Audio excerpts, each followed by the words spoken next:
В Большом зале Кабинета министров собрались представители исполнительной и законодательной власти, общественных и политических организаций, духовенства, депутаты и журналисты.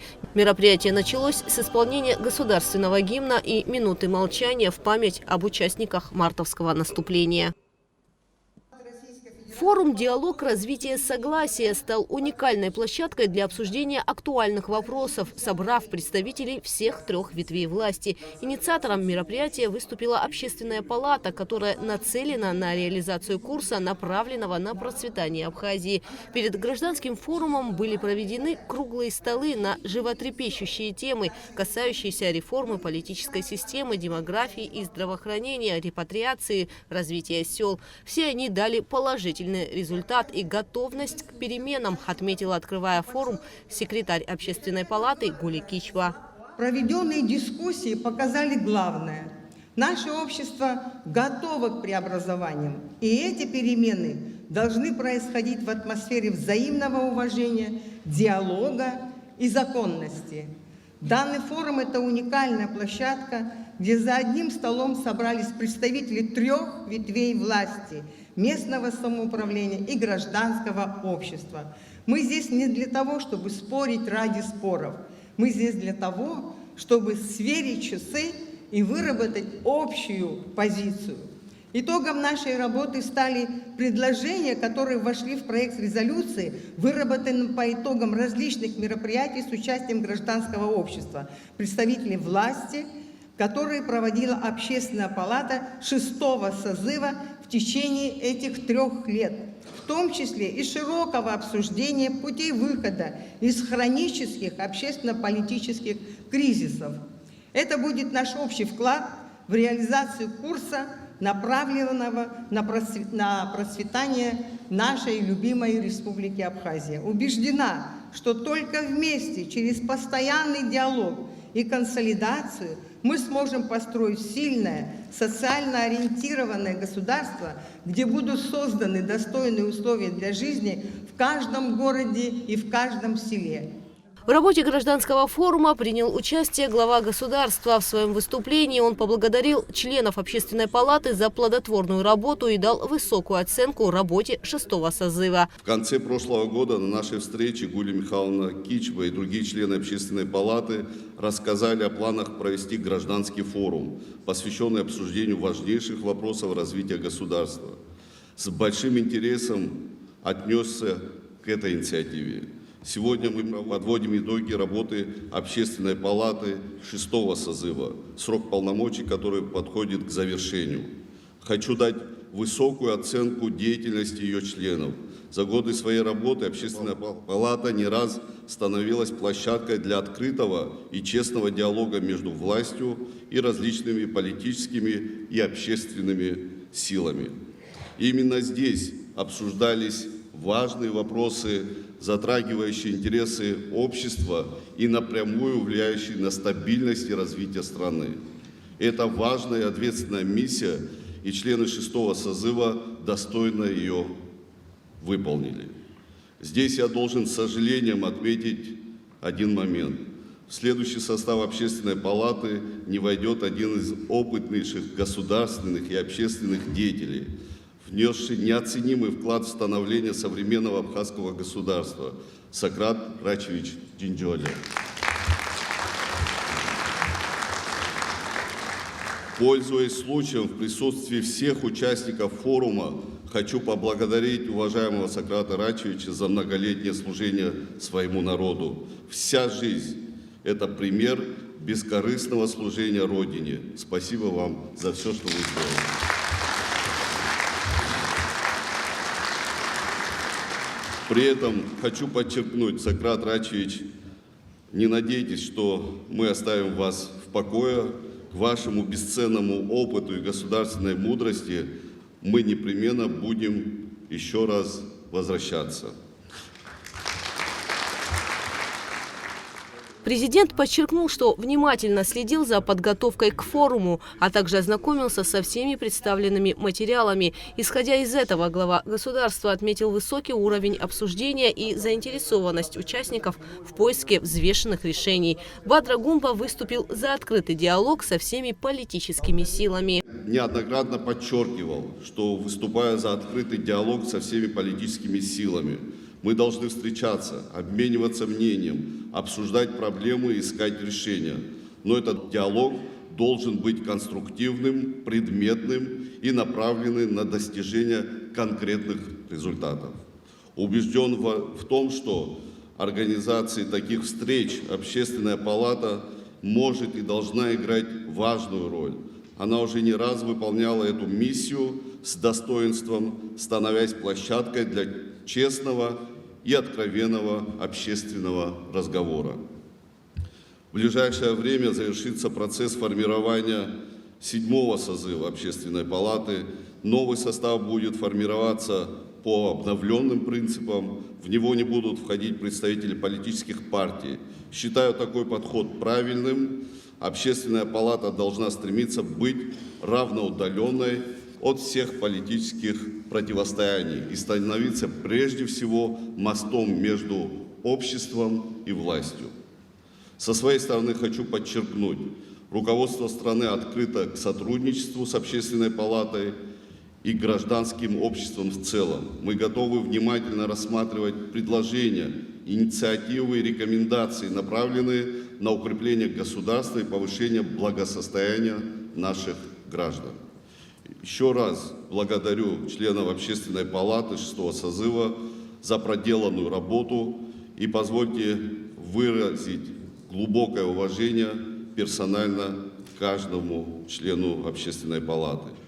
В форуме приняли участие гости из России. Член Общественной палаты Дагестана Хайгун Магомедов зачитал приветственный адрес от председателя Общественной палаты Российской Федерации Лидии Михеевой. Форум обещает стать знаковым событием для общественной жизни Абхазии, призванным подтвердить зрелость гражданского общества и его способность к продуктивному диалогу с властью.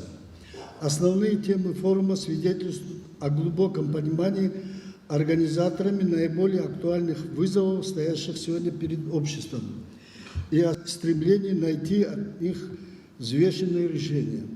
Хотелось бы отдельно отметить, что за годы нашей совместной работы удалось выстроить прочный фундамент сотрудничества, основанный на общности целей и задач.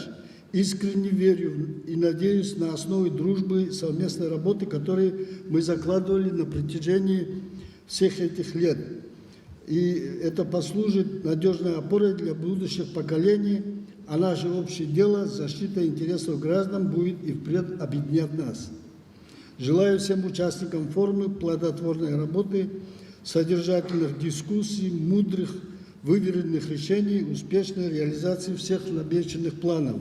Пусть диалог, который начнется сегодня, будет по-настоящему открытым, а реализация планов по итогам форума неуклонной и поступательной. Общественная палата Кубани давно сотрудничает с коллегами из Абхазии, и за это время сформировались теплые дружеские отношения, отметила председатель Общественной палаты Краснодарского края Любовь Попова.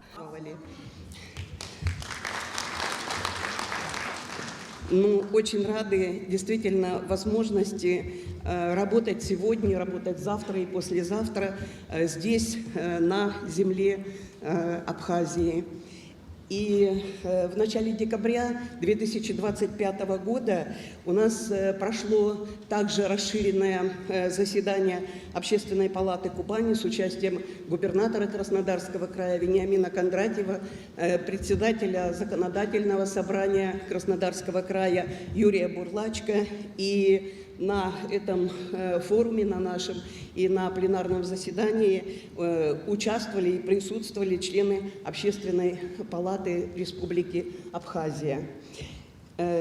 Затем состоялась наша рабочая встреча, на которой все рабочие вопросы, которые волнуют сегодня наших граждан и за которые нам надо бороться, с которыми нам надо справляться, мы также обсуждали сначала у нас на территории Кубани и тут продолжим здесь, в Республике Абхазия. Хотела бы сказать, что отношения наши начались давно.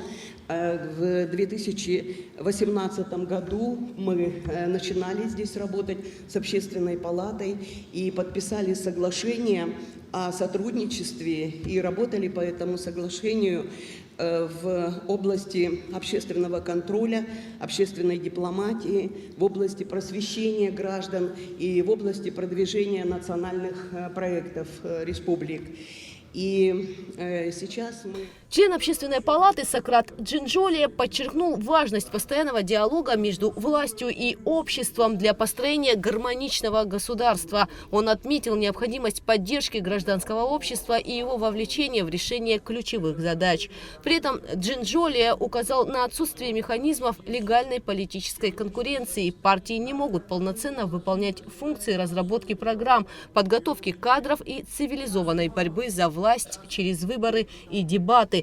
Сократ Джинджолия выступил за участие парламента в формировании правительства. Это, по его мнению, повысит ответственность депутатов. Мы не должны строить иллюзии, нельзя надеяться на чудо.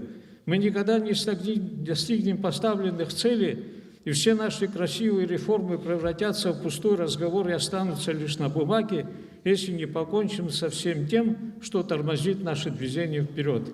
Не призываю искать виновных и организовывать охоту на ведьм.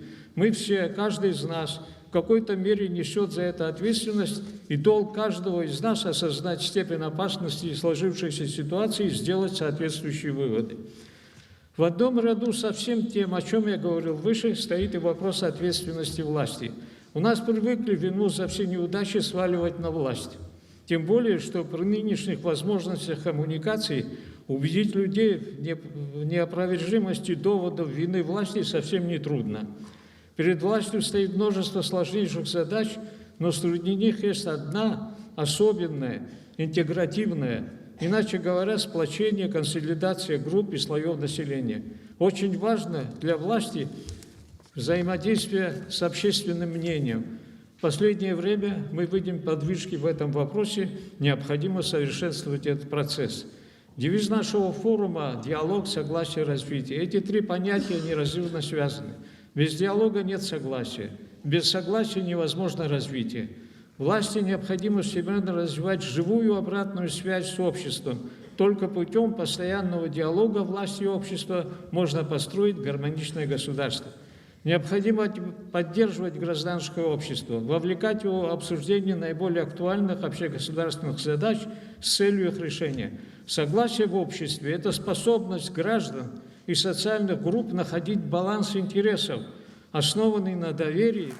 Сократ Джинджолия подчеркнул, что с момента признания независимости в 2008 году отношения с Россией постоянно укрепляются в сферах безопасности, экономики и образования. Неоценим вклад России в подготовку наших высококвалифицированных кадров. Ежегодно большое число выпускников наших средних школ направляется на обучение в российские вузы за счет российского бюджета.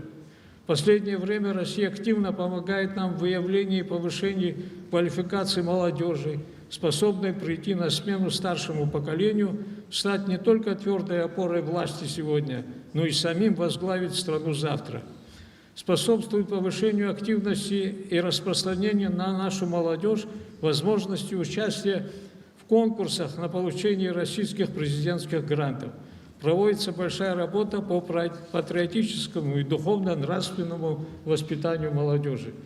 Мы ощущаем поддержку и помощь и со стороны субъектов Российской Федерации. Мы дорожим нашими братскими, союзническими отношениями. Мы нужны друг другу и никому не позволим вбить клин между нами, хотя желающих это сделать в наше смутное, тревожное и непредсказуемое время немало.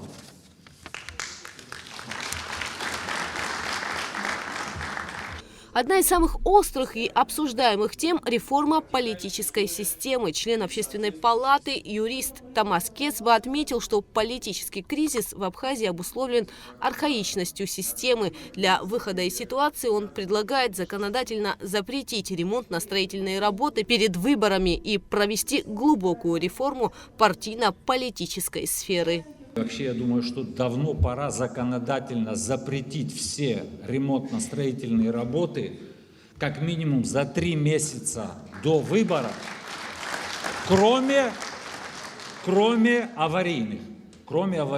Во всех общественных местах, вообще в местах общественного доступа, это давно надо было сделать. Я думаю, если мы это сделаем хотя бы сейчас, это нам только на пользу будет.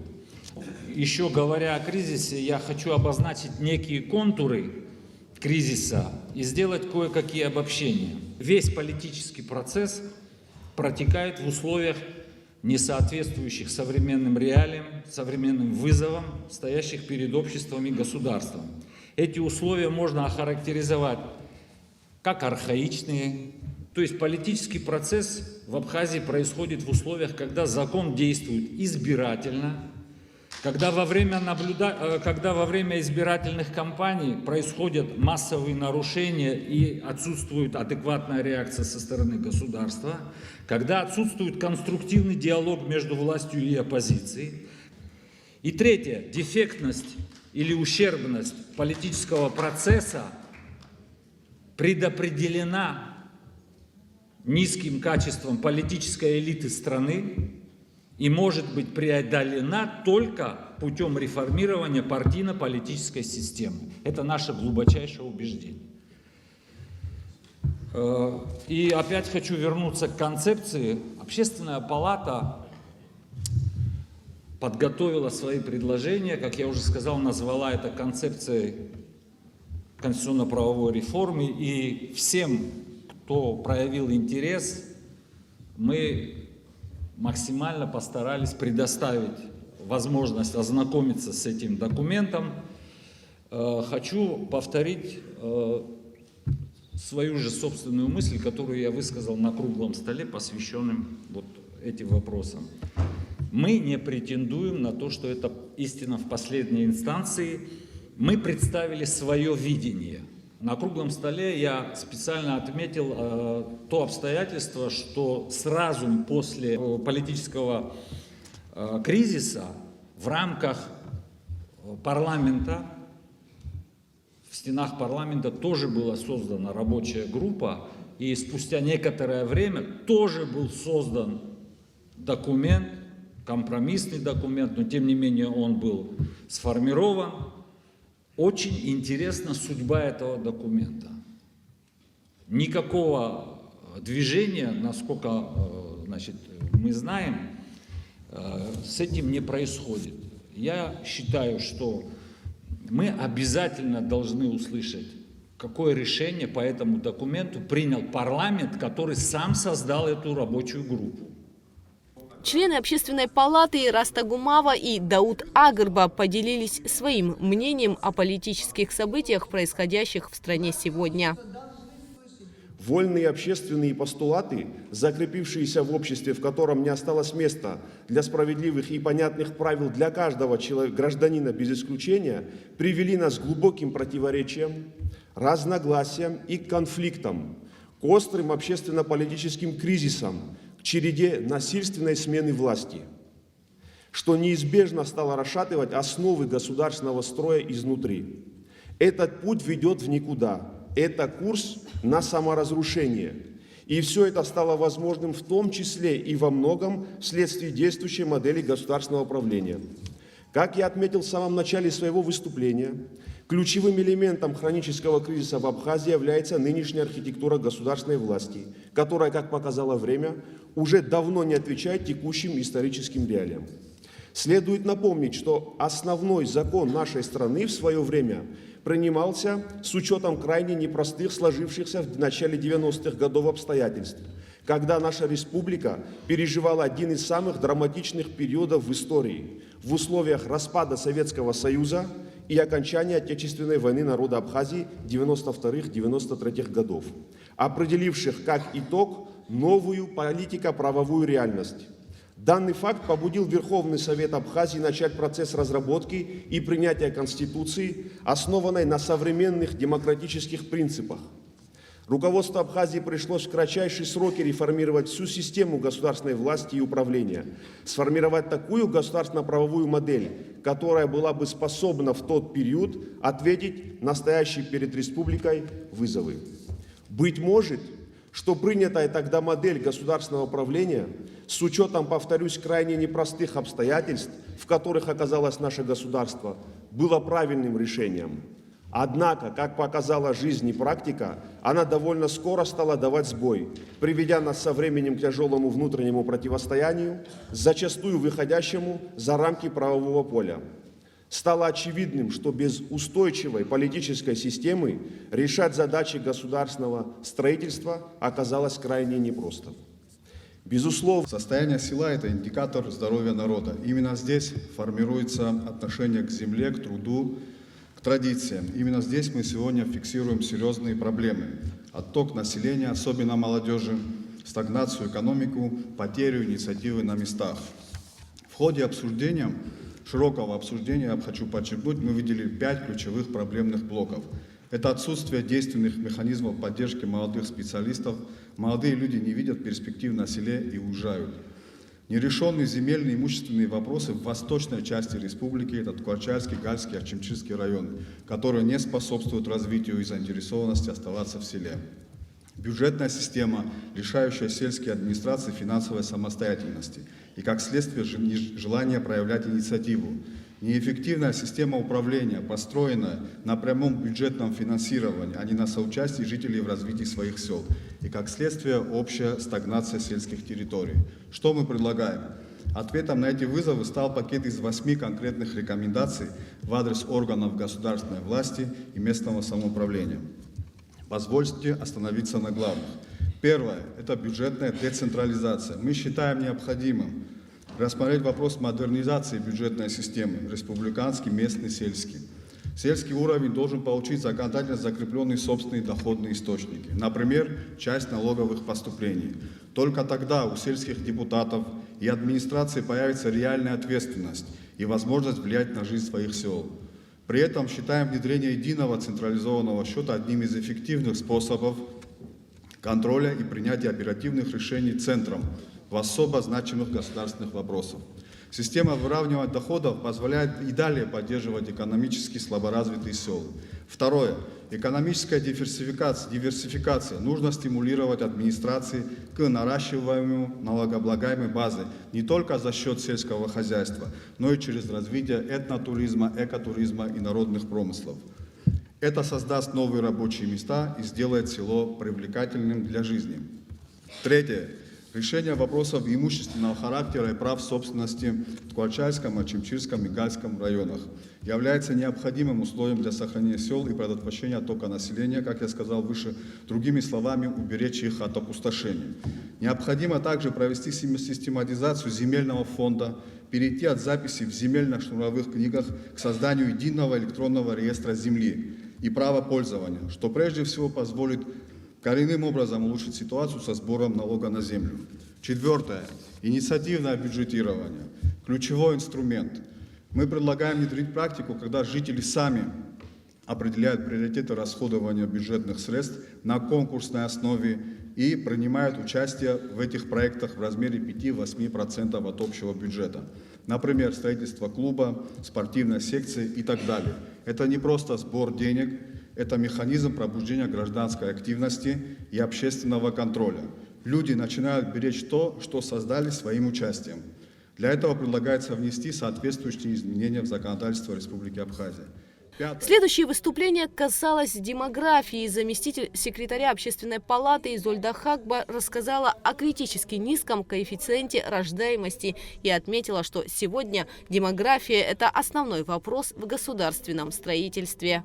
Мы говорим о развитии, но какое развитие возможно, если у нас народ массово гибнет в авариях на дорогах, если мы видим, как эпидемия наркомании выкашивает буквально молодое поколение.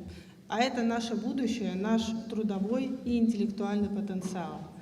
И при этом мы в плане рождаемости, уровня рождаемости не достигаем уровня простого воспроизводства граждан. И наши опасения, к сожалению, не беспочвенны. Специалисты, принявшие участие в круглом столе, проделали колоссальную аналитическую работу. Цифры, которые они представили, подтверждают самые серьезные наши опасения. Это цифры, это не просто сухая статистика, а это практически сигнал бедствия, который мы все вместе обязаны услышать. Это индикатор того, что медлить больше нельзя. Наша дискуссия началась с научных докладов, которые задали тон дальнейшей работе круглого стола. Кандидат экономических наук Инга Шутьевна Ардзенба представила достаточно развернутый анализ текущей демографической ситуации, акцентировав свое внимание на угрозах национальной безопасности. А затем уже кандидат экономических наук Амра Славовна Цушба в своем выступлении углубила анализ, представив динамику изменений за десятилетний период и подробную структуру населения и оценку эффективности уже принятых мер. Приведу некоторые статистические показатели, озвученные на круглом столе. Суммарный коэффициент рождаемости уже много лет в Абхазии держится на уровне почти 1,4%, что критически ниже уровня простого воспроизводства 2,1%. Это означает, что поколение детей замещает поколение родителей лишь на 75%. Эта тенденция не обеспечивает даже простого воспроизводства и ведет к депопуляции. Особенно важно отметить, что чаще всего смертность превышает рождаемость, либо некий положительный рост, который наблюдается в некоторые годы, довольно незначительный. И тут, наверное, важно отметить, что вот этот кажущийся рост часто обусловлен исключительно миграционным притоком. Специалистов в этой связи особенно тревожит обесценивание института семьи. Собравшиеся подчеркнули, что демографическое развитие – это не просто статистика рождаемости и смертности, а вопрос физического выживания народа, сохранения культуры и языка. Там, где сохраняется уважение к старшим, ценность многопоколенной семьи и традиция многодетности, демографический спад, как правило, менее ощутим. В этой связи первостепенной задачей является возвращение престижа семьи, создание условий, при которых молодая семья будет уверена в своем будущем и возможности достойно воспитать своих детей. Вот по словам Амры Славовны, для выхода из кризиса необходимо, чтобы 50% семей, созданных сегодня в Абхазии, имели 3-4 детей. И хотя бы 10% 5 детей и более. То есть сегодня нам не хватает по тем скромным статистическим данным, которые у нас есть, 35% семей, в которых было бы 3 или 4 детей. Это для простого воспроизводства, мы не говорим уже о росте популяции. Специалисты также отмечают, что меры поддержки семей, принятые правительством республики, показывают эффективность и выражаются в увеличении числа многодетных семей за счет рождения 3-го и 4-го ребенка. То есть в это число входят выплаты, которые, конечно же, по рекомендации специалистов следует ежегодно индексировать.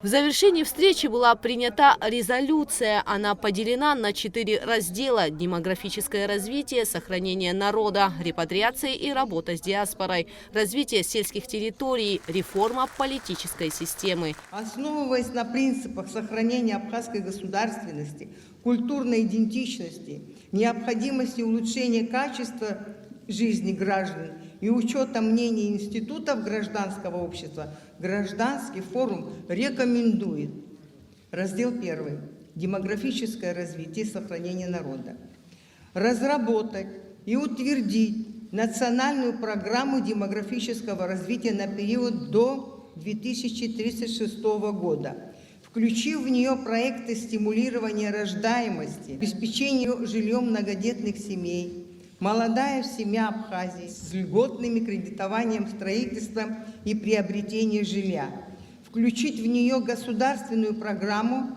развития здравоохранения, предусматривающую ежегодную диспансеризацию всех возрастных категорий граждан, провести всеобщую перепись населения для получения демографических данных и усовершенствовать систему статистического учета рождаемости, смертности, миграционных процессов.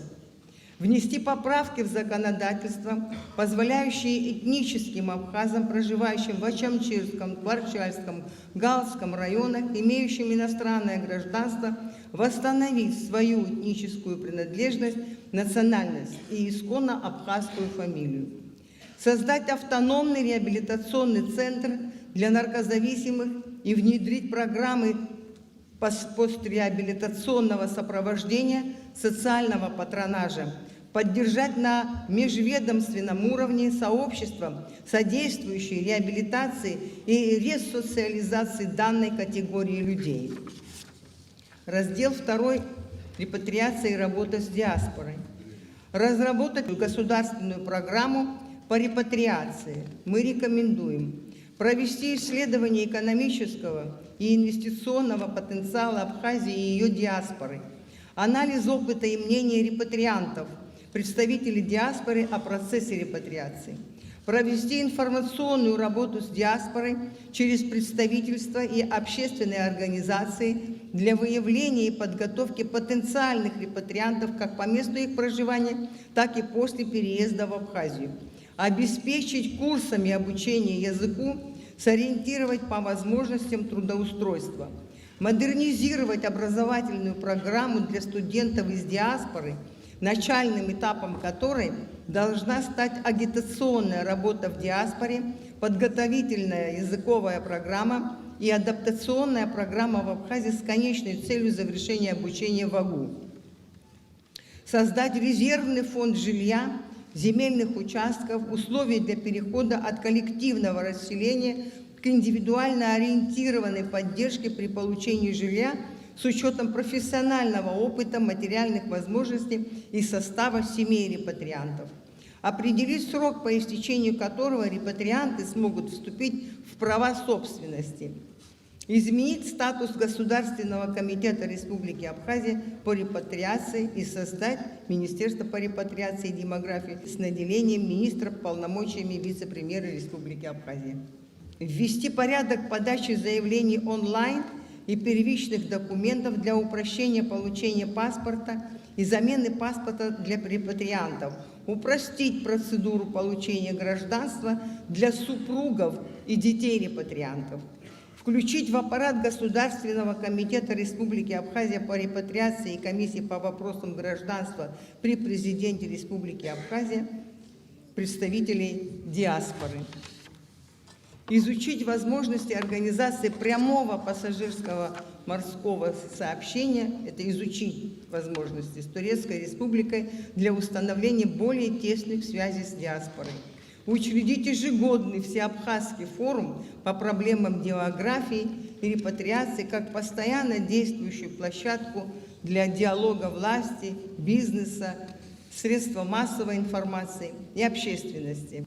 Раздел 3. Сельские территории. Считаем приоритетной задачу популяризации аграрных профессий. В связи с этим предлагаем Министерство просвещения и Министерство сельского хозяйства совместно с главами администрации разработать программу создания агроклассов в школах и системы наставничества, рассмотреть возможность грантовой поддержки выпускников аграрных специальностей, вернувшихся для работы в сельскую местность в размере 100 тысяч рублей, инициировать проработку правовых вопросов, связанных с регулированием права собственности на недвижимость в сельской местности Творчальский, Ачамчирский, Галский районы, систематизация земельного фонда, оформление земли, находящейся в фактическом владении, провести инвентаризацию по хозяйственных книг и создать на их основе электронную базу, которая станет фундаментом для единого государственного реестра недвижимости. изучить вопрос совершенствования системы бюджетирования, республиканские, районные и местные бюджеты, законодательно закрепив за сельским уровнем собственные доходные источники, часть налоговых поступлений и расходные полномочия. При этом считаем целесообразным переход на единый счет при решении вопросов сельских территорий, деньги уходят с централизованного счета по уведомлению. С другой стороны, данное решение позволяет государству оперативно решать важные расходные операции.